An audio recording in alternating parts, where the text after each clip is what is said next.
Salibonani, ngiyabonga kakhulu ngokuthi liklikhe ku-video leyi. This is the week of entertainment lapho eselinika khona indaba ezimnandi ukuthi lihlale likwazi konke lokhu okwenzakalayo elizweni lethu. Idrama ayipheli kuThando neSithembu. uMacele utshela-ke uLwandle ukuthi yena ngumntwana wakhe yedwa, lokhu okokuthi kumele bashare abantwana yena akakungeni.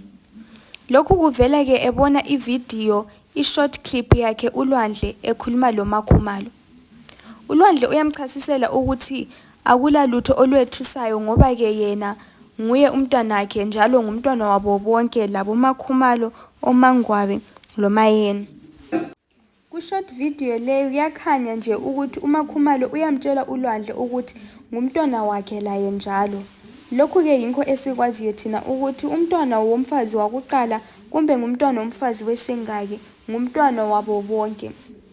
Lokhu kutshengisela-ke ukuthi uMacele yena akakungeni lokho, umntwana ongowakhe ngowakhe.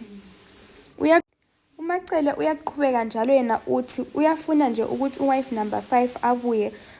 Angabuya angamzalela umseleku omunye umntwana ongumfana ukwenzela ukuthi yena ahlale lo mntwana wakhe oyedwa onguLwandle engamsheyi labanye. Yinko-ke ukuphela kwevidiyo leyi, melela enye ividiyo elandelayo. Hit the subscribe button.